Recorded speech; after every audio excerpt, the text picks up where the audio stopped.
Hello? Is there anyone out there? Is anyone listening? Welcome. This is the 12th episode of Dear Alienz. Thank you so much for tuning in, everyone. Welcome to the season finale of our very first season. Everyone, it has been so amazing. This has been 12 consecutive weeks of me coming up with content to try to make people laugh, to fill your time in a way that's slightly meaningful. And I hope I've done that. I'm going to be taking a little break, planning for season 2, a little upgrading, lots of fun things to come. You have no idea what I have planned. But thank you so much for tuning in to find out what makes me want to get beamed up. First of all, here's the first thing that makes me want to get beamed up today. Myself. I am so upset with myself because when I dropped the ultimate Christmas watch list, I was so neglectful. I forgot to add one of the most important Christmas movies to the list. I'm not kidding. Okay. So, Babes in Toyland, I think that was like day 16 or something, maybe day 18, 19, 20. Yeah, skip that. Watch The Chronicles of Narnia. I can't even believe I would disrespect like this. I've never been more disappointed in myself. So, I just wanted to update everyone. A Christmas hit, Christmas watch list must. It's the Chronicles of Narnia, the first one.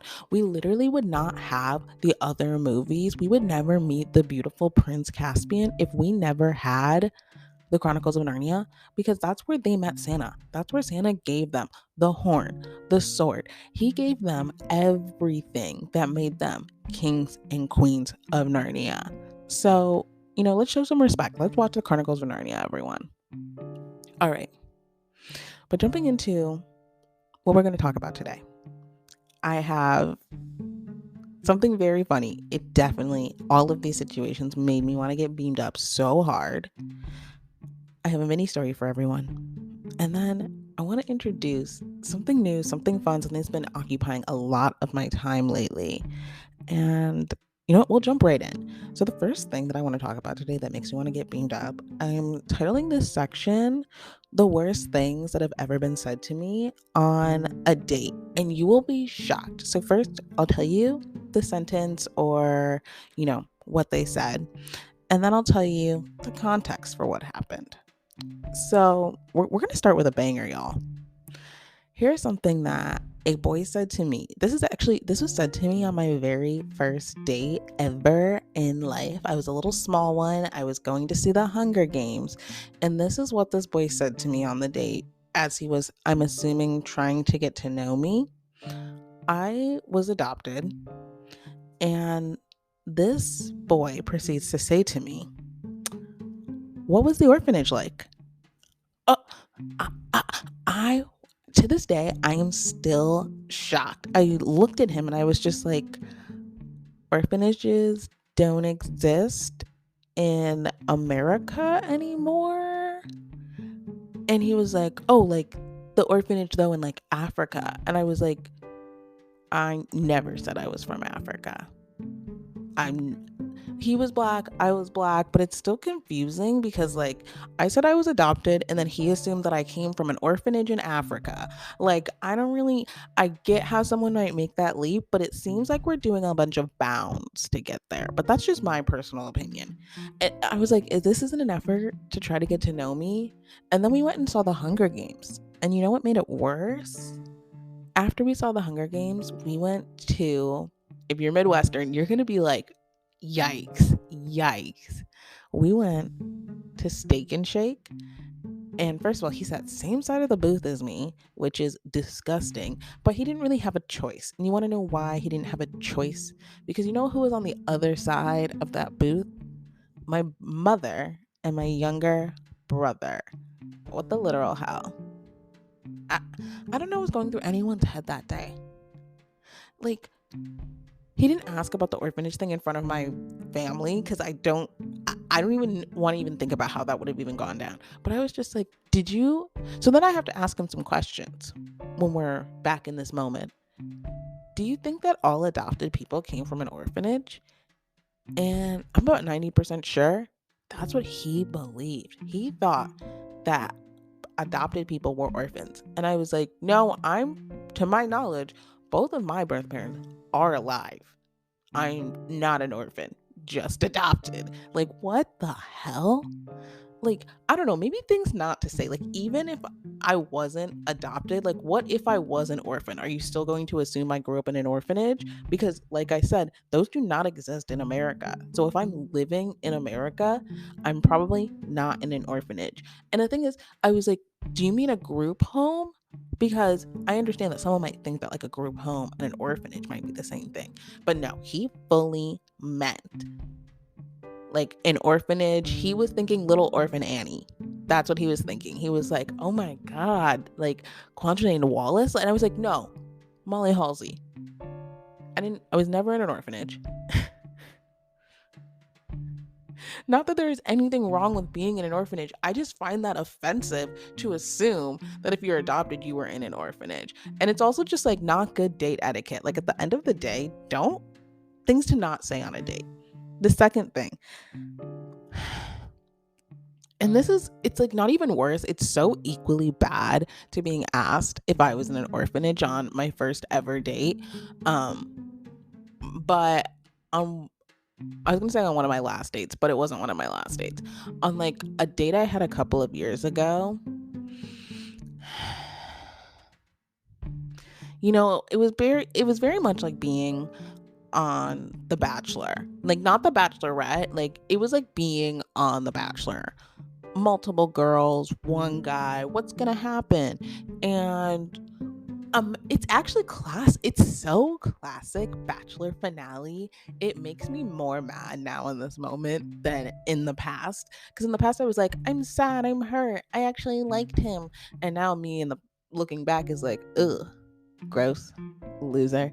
Um, Imagine you make it all the way to the end.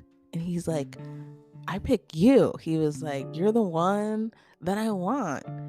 And then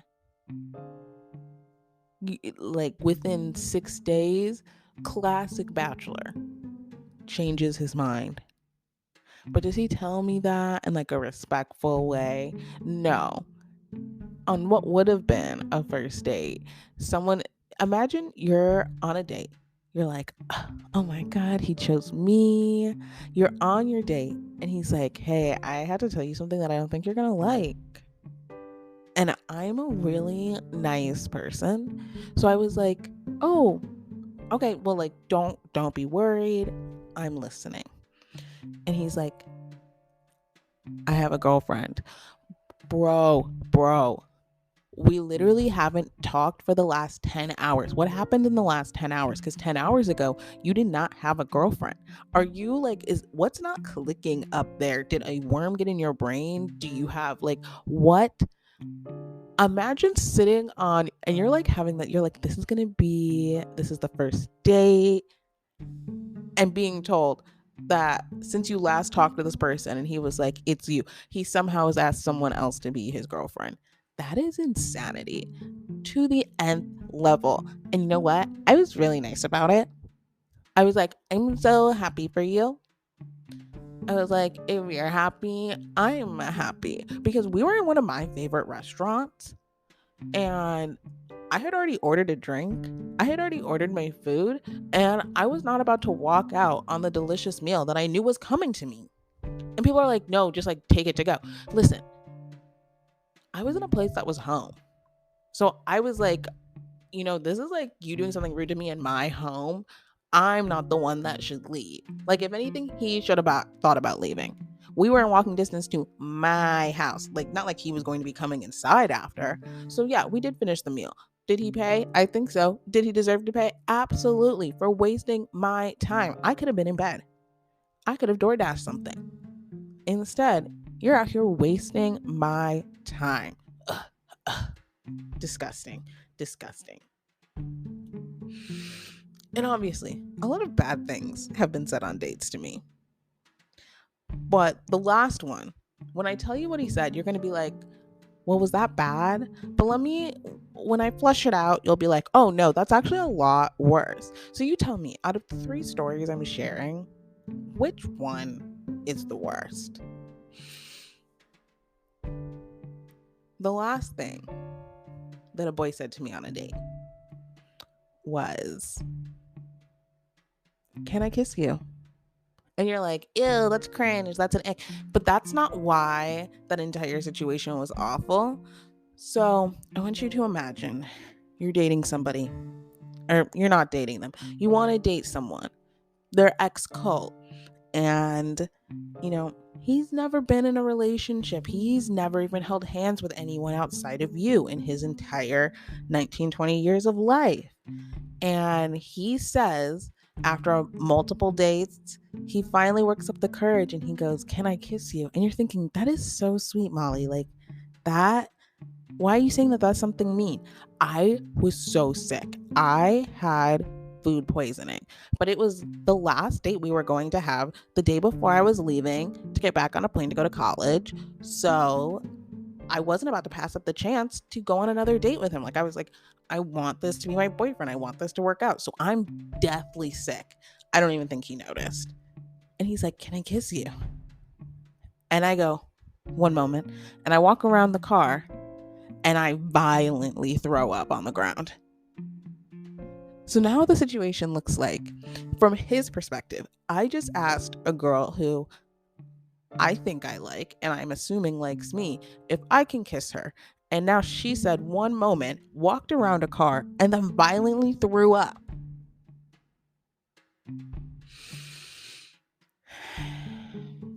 And I know you're thinking, well, this sounds like it's your fault. No. Because then he says, can I still kiss you? When I come back around, I go, I'm so sorry. This is not about you. I said, I am so sick right now. I was like, I would love to kiss you, but I'm so sick and I'm not about to kiss you after I've thrown up. I was like, but I do like you a lot. I would like to kiss you. And he's like, well, can I kiss you? Like, could we still? And I was like, absolute. Like, tell me who's the jerk here. Like, you just realized now that I'm sick and you're still like trying to like get a kiss. And I also feel like, he needs us first kiss. He needs a lot of things. He needs a lot of things. And unfortunately, you know what? It doesn't even matter. Because it's just like, bro, I'm sick. So like, it seems like it was my fault, but like, clearly it was his fault. Like, I'm sick, let me go home. Like, offer to drive me, I don't know, offer me a ginger ale.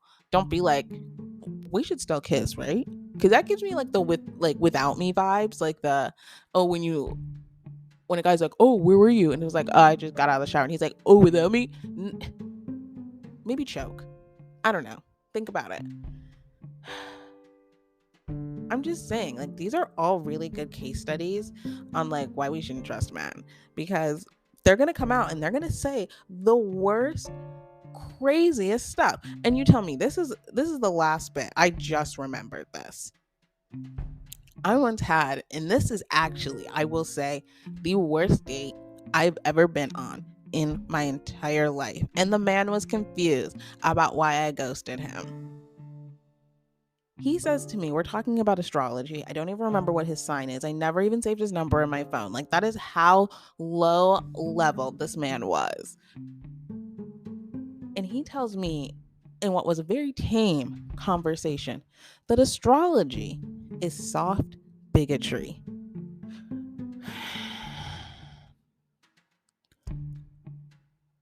I have to genuinely pause because, first of all, what the hell is soft bigotry?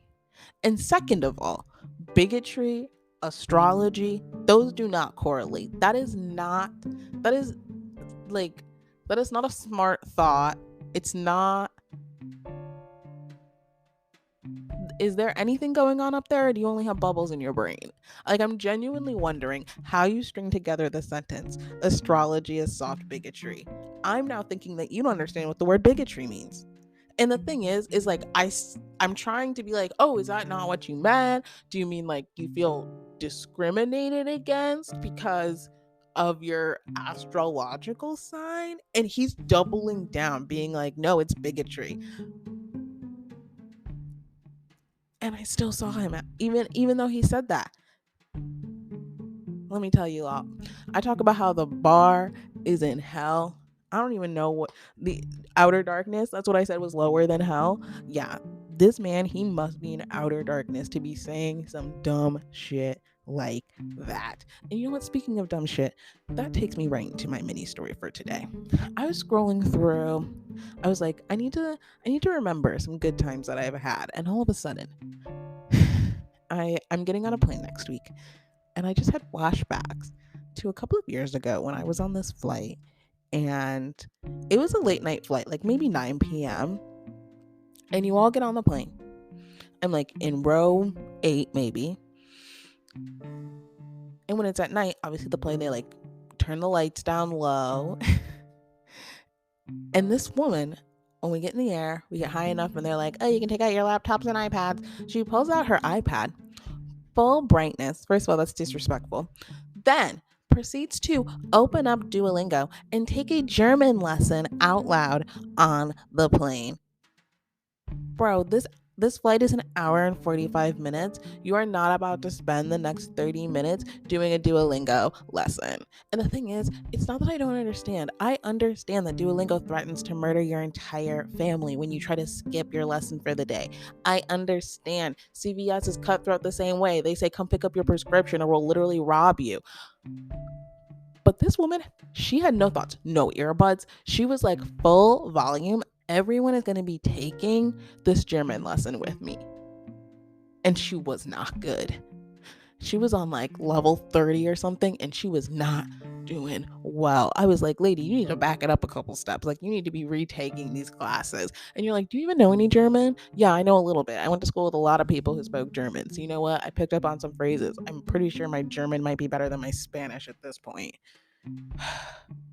I'm just like, now I have like so much anxiety because I'm like, you cannot trust anyone anywhere doing anything. Just another Schoolhouse Rock episode. The other thing I wanted to talk about today, I've been doing a lot of reading lately, like a crazy amount of reading. Like in the last month, I think I've read probably at least 20 books. I am powering through. But reading all of these books, and like as you get older, like you have to stop. Like when you go to the library, you can't always keep going to like the kids section or like the young adult or like the teen section to like get those books. You have to go like actually shop at the library for like adult books.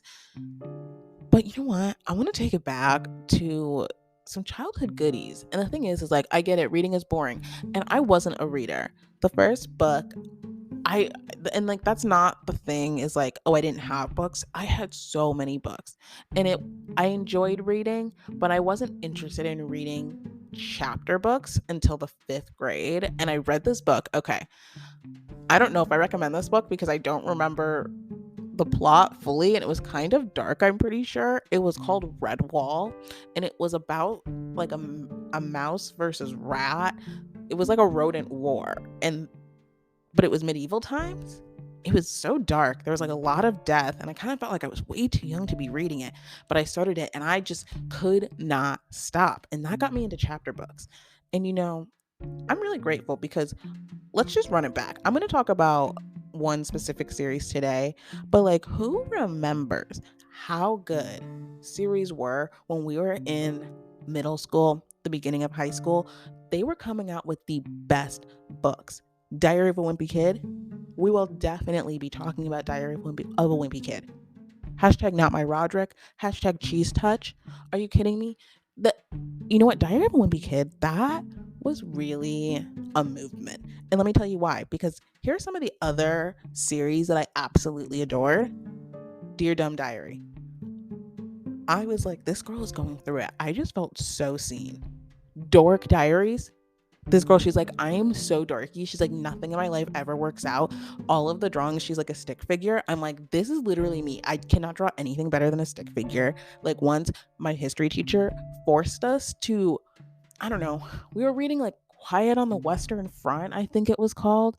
And he was like, draw a scene from the war. And I was like, okay, no. But I think I tried. And then he held up my drawing in front of the entire class and was like, okay, well, Molly just drew Gumby, so I'm not sure how to grade this. And I was like, that's not Gumby, that's a person. And he was like, no, this is Gumby. I'm just getting bullied left, right, and center. I'm just trying to do my job out here, which was reading books, because that's basically all high school is. Read this book, do this, la la la.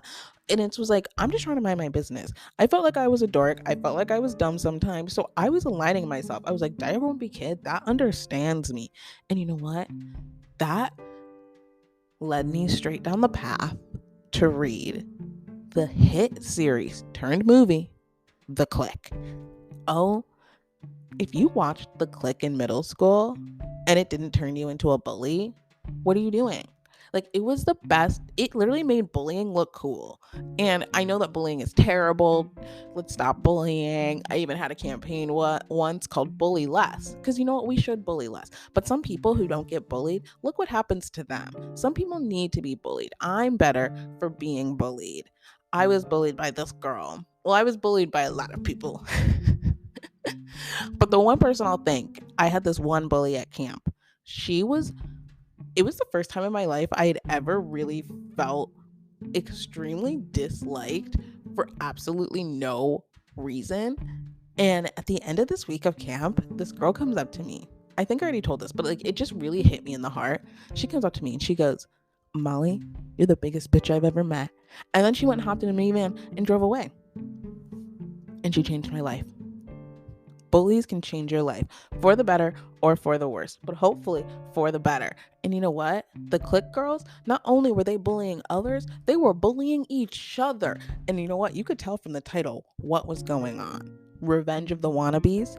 And this is about their own friend group. Dial L for loser. The Click was cutthroat. Bratfest at Tiffany's. The puns. I'm telling you, when I was thinking about how I could get back at my bullies in middle school, I was like, I gotta go to the library. I need to get the Click book. I need to do some reading, highlighting, writing down their phrases, practicing them in the mirror, because I will not be taken down. Charmed and Dangerous. I was not here to play. My Little Phony. It makes me smile with all of my teeth, because it's so petty. These girls are so mean. They're so young and they take no prisoners. And that's the thing. You have to learn from a young age to take no prisoners, because if I know anything about schools today, it is that bullying is cutthroat. It keeps changing, because bullying, when I was in the 5th and 6th grade, I remember being bullied like, oh, you don't have an iPhone? Oh, you don't have a North Face backpack? Oh, where's your North Face like fuzzy jacket? Like, that was the type of, oh, are your Uggs, are they real Uggs or are they Bear Claw? That was the bullying I remember. Now it's like, oh, you don't have Jordans? Is it because your family's poor? They're from a lower economical background? Like, that's someone in the 4th grade literally coming not only for you, but your parents' throat and then your finances. That is insane. I'm not here for this cutthroat childhood. People are always like, would you go back? No, I would not go back to any school grade ever. I'm like, this 40 hours a week, all these responsibilities, taking care of stuff, awful. But I was not meant to have to fight for my life every single day while I try to learn partly false information. And by that, you must be like, what? Yeah. Did you know that hibernation is not bears sleeping for like months on end? Yeah, no, they're awake. They walk around. They do things. Hibernation is not what they taught us. And you know what? That broke my world, because I was like, well, if hibernation isn't what I thought it is, what else isn't what I thought it is? Question everything. And that's the thing. Books can make you question things. And those books, they really made me question where I stood in the hierarchy of life. And I was like, do I want to? It felt like the Click series, it really made you feel like you were in an eat or be eaten world. And what do people think? Are we in an eat or be eaten world? Maybe a little bit. I don't want to be negative. I don't want to be, pessimistic. But like in that world, like I will eat. I will not be eaten. So I would like to thank the Click books. I would like to thank those mean middle school girls for teaching me the phrase is to say. The clique walked so that Riverdale could run. You just be like, what?